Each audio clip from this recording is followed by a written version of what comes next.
राष्ट्रपति के अभिभाषण पर धन्यवाद प्रस्ताव Shri Akhilesh Yadav ji. Sir, you all explain the entire speech of Rahul Gandhi. On which foot, sir? Sir, how can you explain the speech? You are not even touched the... Sir, Anurag Thakur has given entire speech. There is no touch on his speech. Only Rahul Gandhi's speech was explained. Why, sir? Why, sir? Why, sir, explained? मैं अध्यक्ष जी श्री अखिलेश यादव जी। मैं अध्यक्ष जी का धन्यवाद देना चाहता हूँ।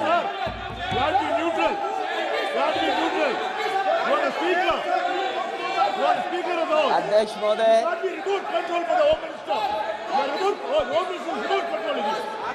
अध्यक्ष महोदय, अखिलेश यादव अध्यक्ष जी। महोदय, अध्यक्ष महोदय, मैं सबसे पहले आपका धन्यवाद देना चाहता हूँ कि आपने मुझे अपनी पार्टी की तरफ से राष्ट्रपति जी के अभिभाषण बोलने का मौका दिया है। अध्यक्ष जी, सत्ता पक्ष और विपक्ष दोनों लगातार अपनी बात रख रहे हैं। मैं सबसे पहले अध्यक्ष जी आपको और आपके साथ साथ सभी चुने हुए सांसदों को मैं बधाई और शुभकामनाएं देना चाहता हूं। साथ ही साथ मैं सबसे पहले देश के उन सभी समझदार और ईमानदार मतदाताओं को धन्यवाद जिन्होंने लोकतंत्र को एक तंत्र बनाने से रोका।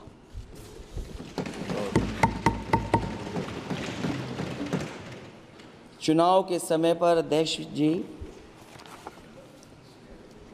ऐसा कहा गया कि 400 पार।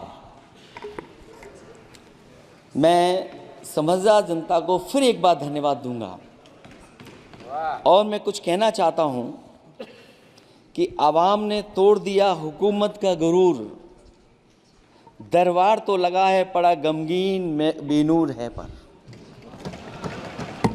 अध्यक्ष महोदय, दरबार तो लगा है पर बड़ा गमगीन बेनूर है और पहली बार ऐसा लग रहा है हारी हुई सरकार विराजमान है। जनता कह रही है चलने वाली नहीं सरकार। अध्यक्ष महोदय, जनता कह रही है चलने वाली नहीं, ये गिरने वाली सरकार है। और क्योंकि ऊपर से जुड़ा कोई तार नहीं, नीचे कोई आधार नहीं, अधर में जो है अटकी हुई वो तो कोई सरकार नहीं। दरअसल पूरा इंडिया समझ गया है कि इंडिया ही प्रो इंडिया है। इस चुनाव में इंडिया अलायंस की नैतिक जीत हुई है। ये पीडीए इंडिया की सकारात्मक राजनीति, पॉलिटिक्स जो पॉजिटिव है, पॉजिटिव पॉलिटिक्स की जीत हुई है। ये इंडिया पीडीए की सोशल जस्टिस मुहिम की विक्ट्री है। 2024 का परिणाम हम इंडिया वालों के लिए जिम्मेदारी से भरा पैगाम भी है। और अगर हम यूं कहें अध्यक्ष महोदय कि 15 अगस्त 1947 अगर उपनिवेशिक राजनीति से आज़ादी का दिन था तो 4 जून 2024 देश के लिए सांप्रदायिक राजनीति से आज़ादी का दिन रहा।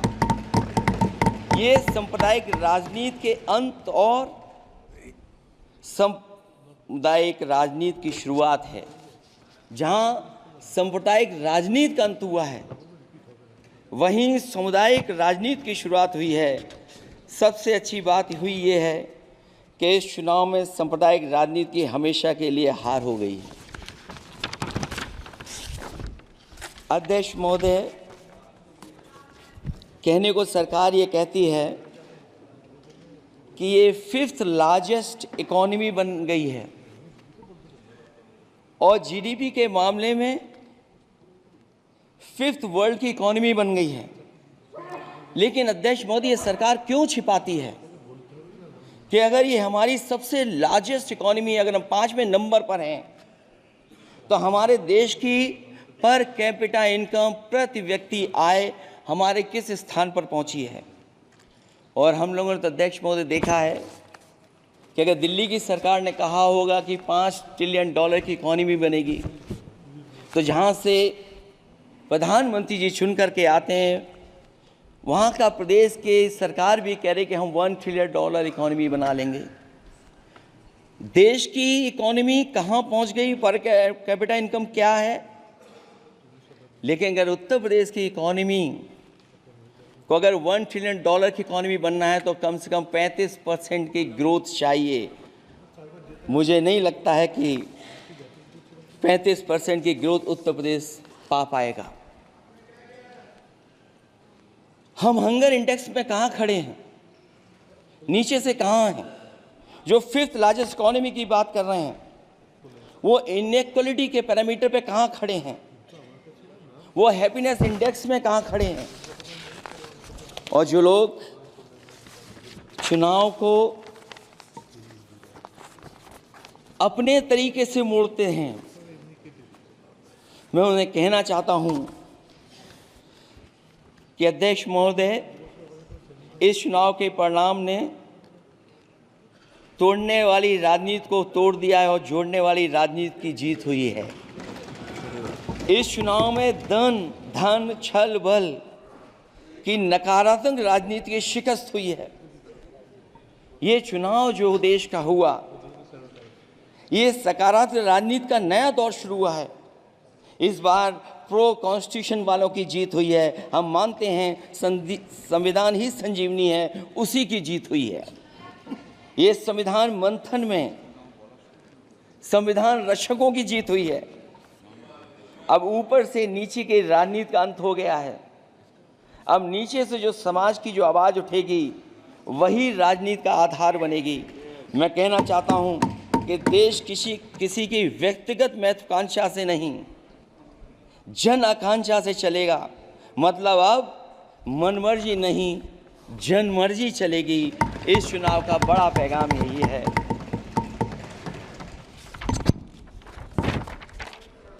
अध्यक्ष महोदय, बहुत सी बातें हुई हैं। अगर उत्तर प्रदेश की बात न हो, क्योंकि अध्यक्ष महोदय सबसे बड़ा प्रदेश जहाँ है, उसने हर बार दूसरे दल को समर्थन देकर के सरकार बनाई। मैं उन्हीं लोगों से कहना चाहता हूँ कि लोग क्यूटो की फोटो लेकर बनारस की गलियों से लेकर के गंगा जी तक ढूंढ रहे हैं। उनको लगता है जिस दिन माँ गंगा साफ हो जाएंगी, शायद उस दिन कहीं क्यूटो उसकी गोद में कहीं मिल जाएगा। बनारसी लोग चाहते हैं कि कोई गंगा जी के भी तल में उतरकर उसका दर्द भी जाने। उत्तर प्रदेश की जनता का बस यही आग्रह है कि जिस गंगा जल को हाथ में लेकर सच कहने की कसम खाई जाती है, कम से कम उस गंगा जल से तो झूठ ना बोला जाए।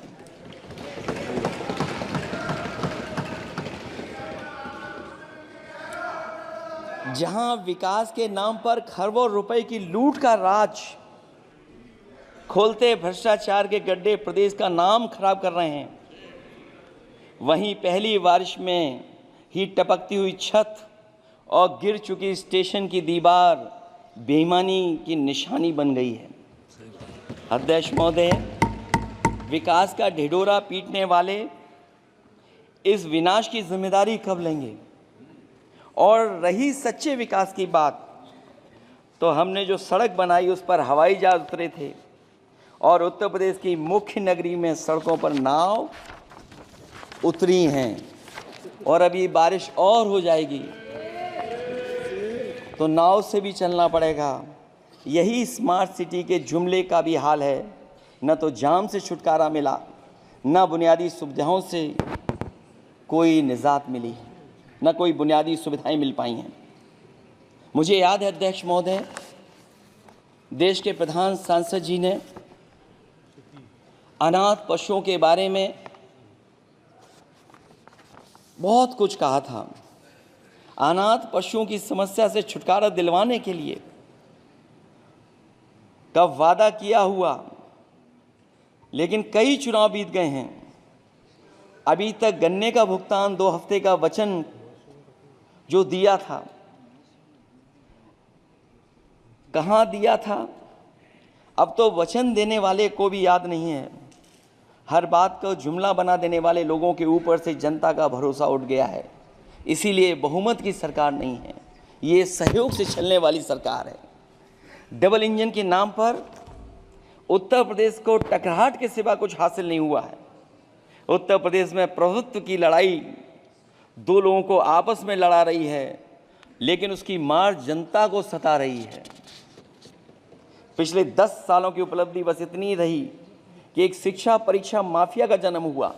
अध्यक्ष महोदय, जिस समय चुनाव में थे और उत्तर प्रदेश में वो हालात देखे हैं कि नौजवान जब भी तैयारी कर कर के जाता था और परीक्षा दे करके लौटता था तो उसको पता लगता था कि पेपर लीक हो गया।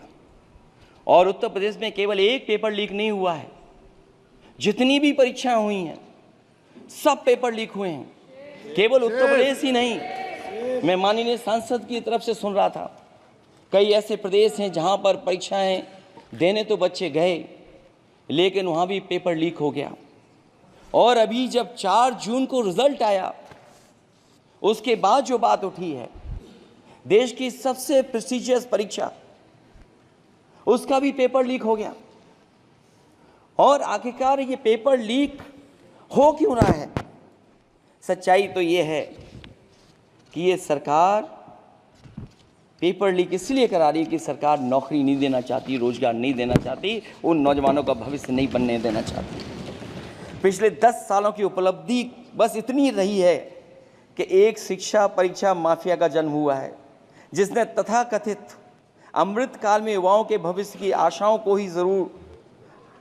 को ही जहर दे दिया है। जो सरकार उम्मीद को मार दे, वह न तो वर्तमान को सुधार सकती है, न भविष्य को संवार सकती है। सरकार आशा का प्रतीक होनी चाहिए, निराशा का नहीं। जनता चाहती कि हर समस्या के लिए बीते कल को जिम्मेदार ठहराने के बहाने को सरकार छोड़े और आने वाले कल की बात करे। अगले 1000 साल के झूठे सपने दिखाने वाले अगले महीने होने वाली परीक्षाओं के लीक न होने की गारंटी कब लेंगे? जनता अब न तो किसी बहकावे में आएगी और न किसी के बहलावे फुसलावे में आएगी। जो लोग कहते हैं कि अमृत काल की बात करने वाले जनता का जागरण काल आ गया है। आज इस सदन में नए राजनीतिक जागरण के अनेक प्रतिनिधि बैठे हैं। अब जब बात होगी तो सच्ची बात होगी और जनता को पूरी सच्चाई के साथ हम लोग अपनी जिम्मेदारी के साथ बात रखेंगे।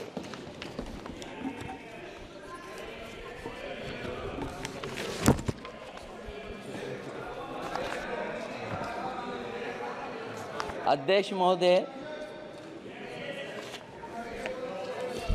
एक जीत और हुई है, एक जीत और अध्यक्ष महोदय हुई है। मैं जानता हूं सत्ता पक्ष बैठे वाले लोग समझ गए होंगे। अयोध्या की जीत भारत के परिपक्व मतदाता की लोकतांत्रिक समझ की जीत है। और हम तो अध्यक्ष महोदय यही सुनते आए हैं, होए वही जो राम रची राखा, ये है उसका फैसला। अध्यक्ष महोदय, होई वही जो राम रची राखा, ये है उसका फैसला। जिसकी लाठी में नहीं होती आवाज, जो करते थे किसी को लाने का दावा, वो हैं खुद किसी के सहारे के लाचार।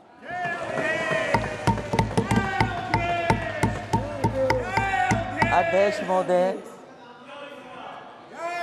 मैं फिर कह देना चाहता हूं, होई वही जो राम रचि राखा। यह है उसका फैसला जिसकी लाठी में नहीं होती आवाज। जो करते थे किसी को लाने का दावा, वो हैं खुद किसी के सहारे के लाचार। हम अयोध्या से लाए हैं उनके प्रेम का पैगाम। हम अयोध्या से लाए हैं उनके प्रेम का पैगाम, जो सच्चे मन से करते हैं सबका कल्याण। सदियों में जन जन गाता है जिनके गान, अभय दान देती जिनकी मंद मंद मुस्कान, मानवता के लिए उठता जिनका तीर कमान। अध्यक्ष महोदय, जो असत्य पर सत्य की जीत का है नाम, उफनती नदी पर जो बांधे मर्यादा के बांध, वो है अवध के राजा पुरुषोत्तम प्रभु राम। हम अयोध्या से लाए हैं उनके प्रेम का पैगाम।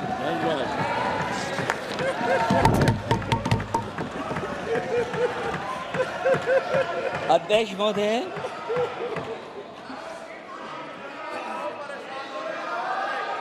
अध्यक्ष महोदय, कुछ बातें हैं।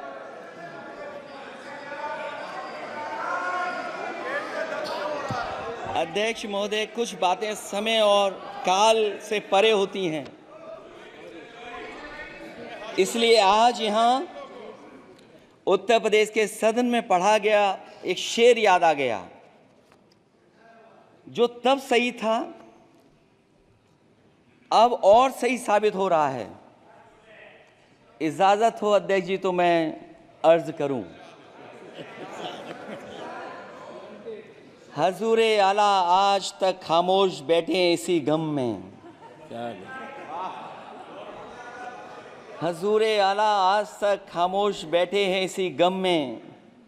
महफिल लूट ले गया कोई जबकि सजाई हमने।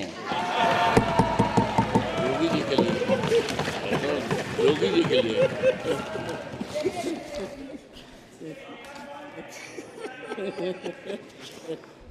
अध्यक्ष महोदय,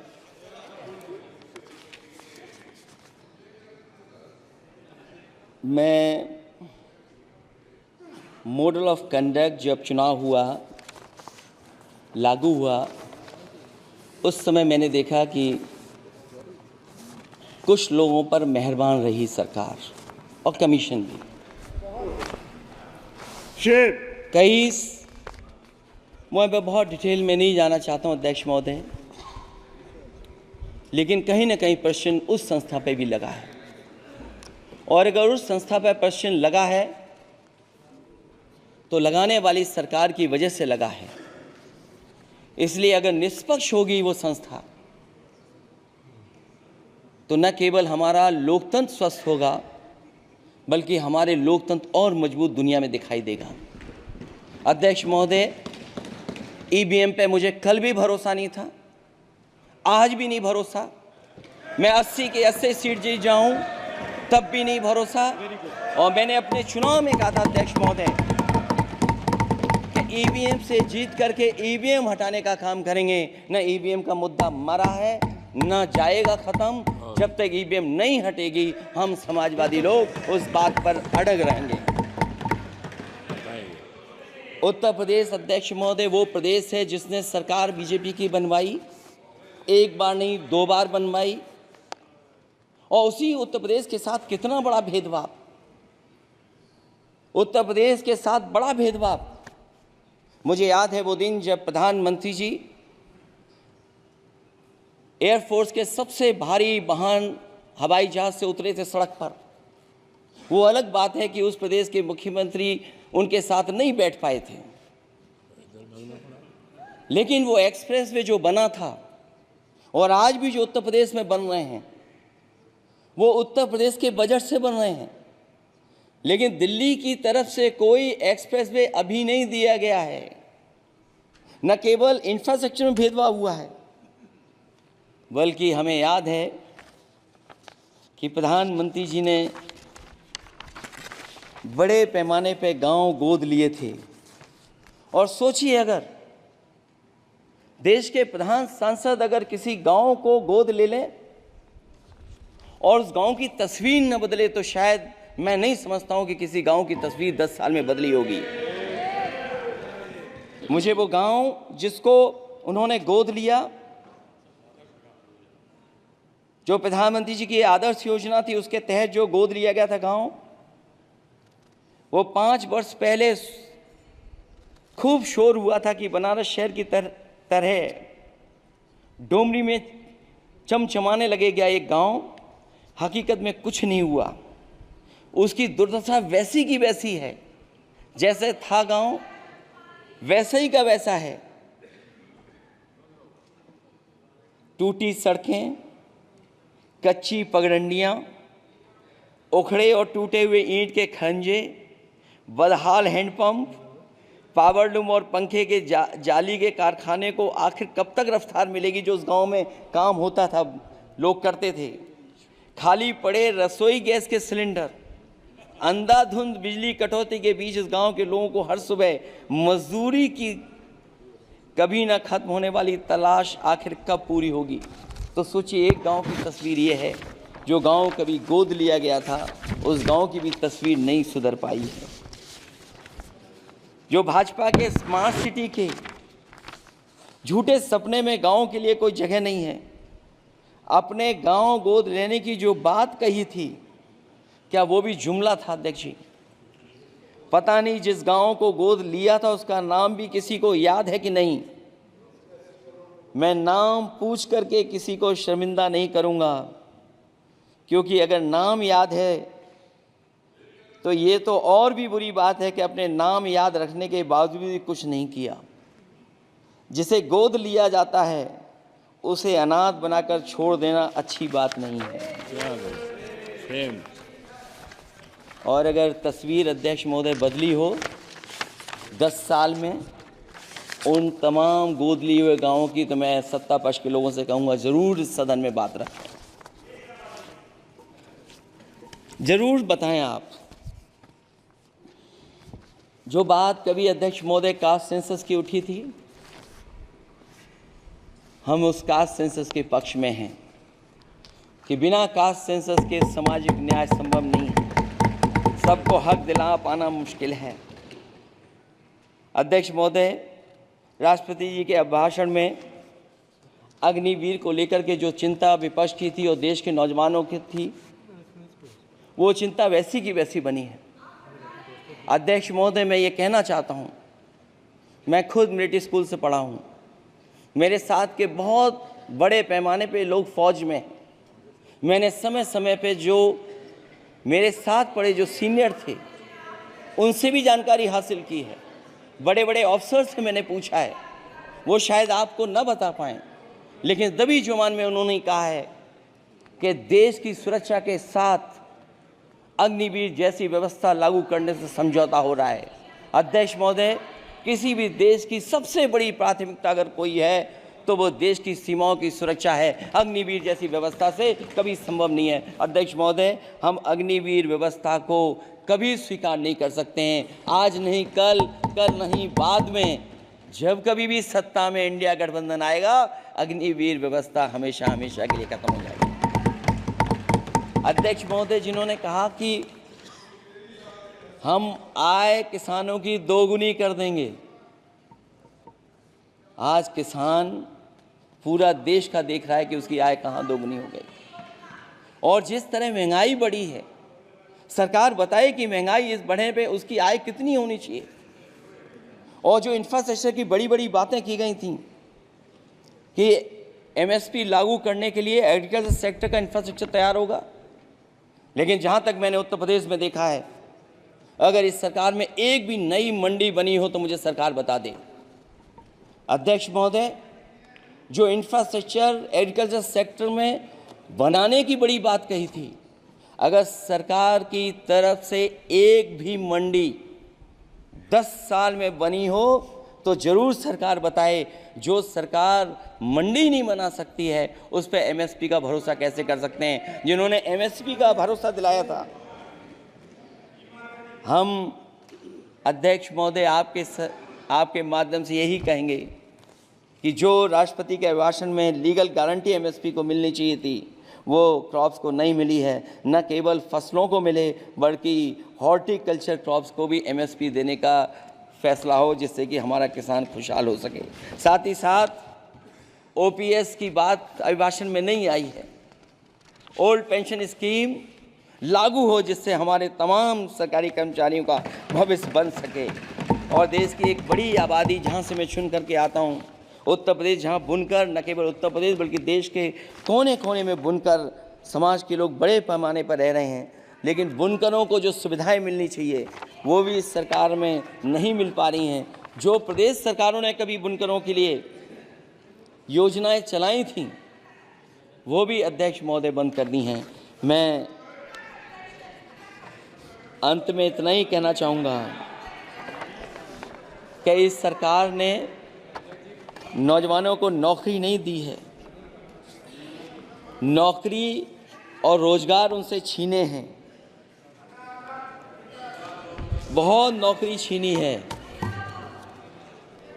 इसलिए मैं कहना चाहता हूं अध्यक्ष जी, इसलिए मैं कहूँगा कि आपके राज में न नौकरी की उम्मीद है न रोजगार, क्योंकि आपने छोटे कारोबारी तक को इतना छोटा बना दिया है कि न तो वो अपना पेट भर सकता है न किसी को नौकरी पर रख सकता है। जो कुछ पद निकलते भी हैं तो उन पर लेटरल एंट्री के नाम से पिछले दरवाजे से कुछ खास संगी साथियों को रख लिया जाता है। आरक्षण का हक नॉट फाउंड सुटेबल के नाम पर हड़पा जा रहा है। और अध्यक्ष महोदय, आरक्षण के साथ इतनी खिलवाड़ किसी सरकार ने नहीं की होगी जितनी खिलवाड़ इस सरकार ने की है। जहां सरकारी नौकरियां नहीं दी जा रही हैं, और सरकारी नौकरियां इसलिए नहीं दी जा रही हैं क्योंकि उन्हें आरक्षण देना पड़ेगा। जिस प्रदेश से मैं आता हूं वहाँ सबसे बड़े पैमाने पे नौजवान बेरोजगार है। और पिछले 10 साल में जो पेपर उन्होंने लीक कराए हैं वो इसीलिए कराए हैं क्योंकि नौकरी ना देनी पड़े, और अगर नौकरी देनी पड़ेगी तो उन्हें आरक्षण भी देना पड़ेगा। ये जानबूझ करके सरकार नौकरी और आरक्षण के साथ खिलवाड़ कर रही है। मैं अध्यक्ष महोदय अंत में इतना ही कहना चाहता हूं, आशा है ये सरकार तब तक चलेगी तब तक उसके केंद्र में इस देश का हर एक गरीब, शोषित, वंचित, पीड़ित, पिछड़ा, दलित, अल्पसंख्यक, आदिवासी, महिला, युवा, छोटा कारोबारी, ईमानदार, नौकरी पेशा, आम आदमी और कर्मचारी, अधिकारी, मजदूर और किसान होगा, ना कि धनवान होगा। और शासन के आधार पर संविधान होगा। वह जुमलों की जगह सच में महंगाई, बेरोजगारी, भ्रष्टाचार, गरीबी, भुखमरी, सांप्रदायिक हिंसा, दलित व महिला उत्पीड़न, सामाजिक अन्याय जैसे मूलभूत मुद्दों का समाधान होगा। और भोजन, बिजली, पानी, दवाई, पढ़ाई जैसी बुनियादी ज़रूरतों के लिए कागजी योजनाओं की जगह सच में इंतज़ाम होगा। मैं एक बार फिर उत्तर प्रदेश की समझदार जनता द्वारा सबसे बड़ी पार्टी चुने जाने के साथ साथ इंडिया गठबंधन समाजवादी पार्टी और कांग्रेस को सबसे ज़्यादा सीटें जिताई, उसके लिए मैं उत्तर प्रदेश की जनता